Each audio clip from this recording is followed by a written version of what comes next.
Hey guys, welcome to the video, top 10 tips for new players to DDA. Let's not procrastinate and let's jump right into it. Tip 1. You're going to want to make 4 characters the second you start the game. The way experience is designed in this game is it's always designed to be split between 4 heroes and it doesn't just compile into one.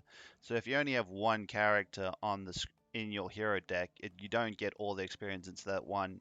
The experience you earn in a map is only going to be split into that 25% for that one character. So you always want to have 4 characters in your deck so all of your experience is being distributed evenly to all your 4 characters. Tip 2. Swapping heroes. Now this I know a lot of people in the community have had issues with in the past, and not knowing you can actually have more than your 4 characters. It's very simple. You just swap them out like this. You see, you right click on the portrait that you've got and you can swap it out and you can have as many characters as you want. I currently have 12, it looks like. Although these two are just kind of XP hogs for a later tip that I'll be going over later. But yeah, so you just right click it, hit swap, select it, and bam, you've got another character in your deck. So don't be afraid to make more than your 4 characters. Tip 3. Loot filters. Now, a lot of you might not realize when you first open the game, but your loot filter is insanely important to progress in this game.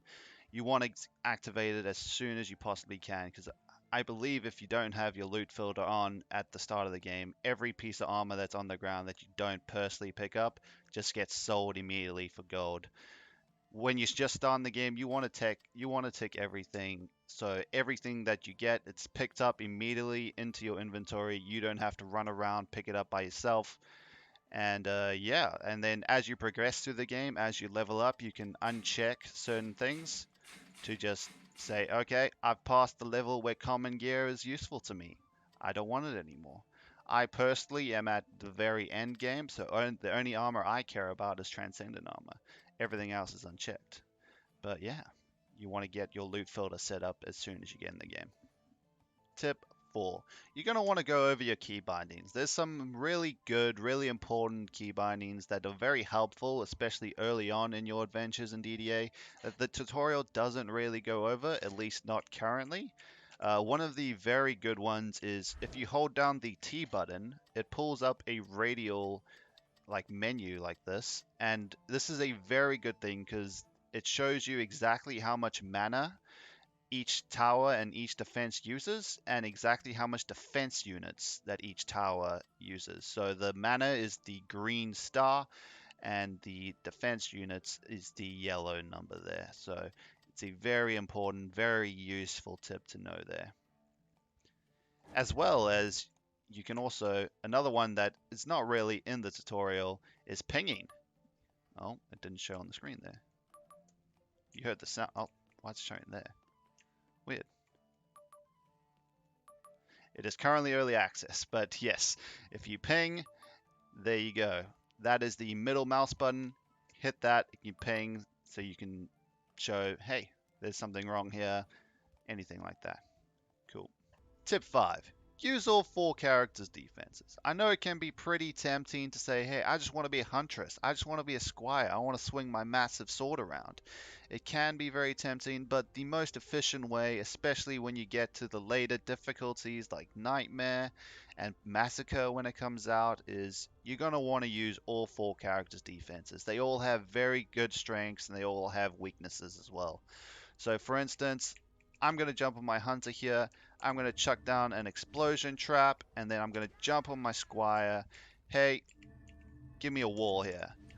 So now the enemies are going to run down the lane. They're going to cut here. They're going to be stuck at the wall, and they're just going to get exploded by the traps. So there's lots of different ways you can build with your 4 characters to make it as efficient as possible. Tip number 6. Use character abilities. I know when I first started the game, I didn't even think of character abilities. I was just like, let me build my defenses. My defenses are going to beat everyone. Awesome. When you get to the later stages, though, you're going to want a little bit of that little bit of extra help, and that's where the character abilities really come in clutch. So, for instance, I'm going to chuck down this Deadly Striker Tower here. You see how fast it's going? It's pretty quick. I'm going to activate my C ability on the Apprentice. Right click, and look at that. It's a pretty noticeable attack speed buff. And then another one that's really good is the Monk. So you see it's currently hitting for 176.4 thousand per hits. I use my Monk's first ability and bam, it's hitting for double damage, 389.2 thousand a hit. So you're definitely going to want to use your character's abilities. They will help you out a lot, especially early on. Tip 7, gear upgrading. Now you're probably thinking gear upgrading is probably pretty straightforward, right? But there's always something you should always do every time you want to go to upgrade a gear. You always want to scroll down to the bottom and look at the locked stats. So these stats are locked because you need to invest some more points into them.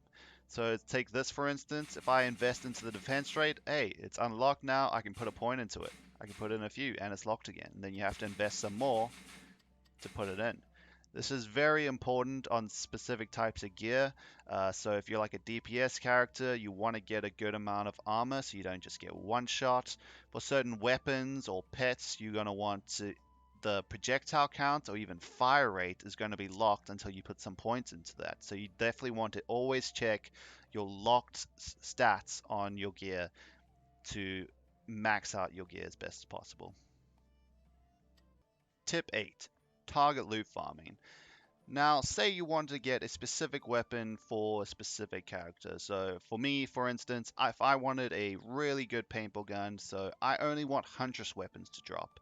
So what you would have to do is you'd go into your hero deck and you'd do this. You would pull out every other hero that you have in there and just fill it up with Huntresses. What this does is it allows that only Huntress weapons will drop, nothing else. So it increases the odds of finding a really good paintball gun. Tip 9, we're going to start getting into a little bit of quality of life stuff here. It'll help you out, make it a little bit easier for you. So my Huntress here is currently level 95, 784 stat points to chuck into the stats that I want to put into. And now I know a lot of new players will just be going, oh, I'm going to have to click once over to get 700 times. That's going to be pretty annoying. And believe me, I know. I did that at the start. But there's a really good way to go about it. If you just hold shift and left click, it'll put in 5 points. So that makes it go a lot faster. And then even then, if you hold control and left click, it adds 100 points. So you can allocate those skills a hell of a lot faster. And then if you want to take them out as well, you shift right click and it takes out 5. You shift or control right click takes out 100. And obviously just right clicking takes out 1. So yeah, that's just a little thing to do to help with the stat allocation to make it a little bit faster and easier on you. Tip number 10, quick selling. Now say I want to sell this katana. Now a few of the new players would think, okay, so I have to click it, I have to click sell, or I have to right click it, I have to hit sell. That can be pretty slow, especially when you have like 5 pages of just crap that you want to get rid of. A really easy and quick way, if you just hold S and left click, it immediately sells it. So that's a really quick way, a really good way to just quickly go through and sell gear that you just don't want.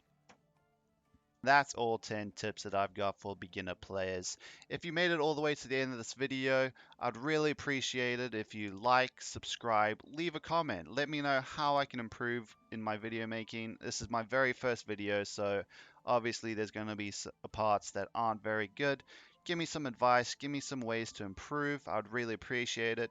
And for the people who did make it all the way to the end here, I've got one extra bonus tip for you.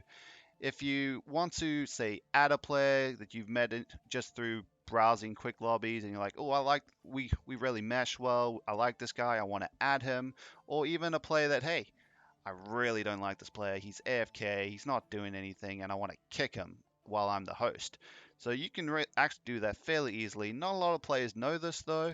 If you just hit escape, you'll see the portraits of all the players in the top right here.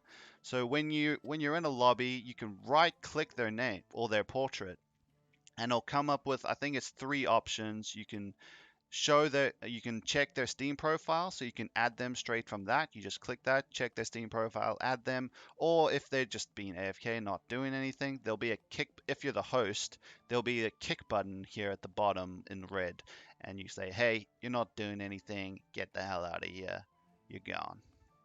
But anyway, thanks for watching, guys. I hope you enjoyed it. Peace out.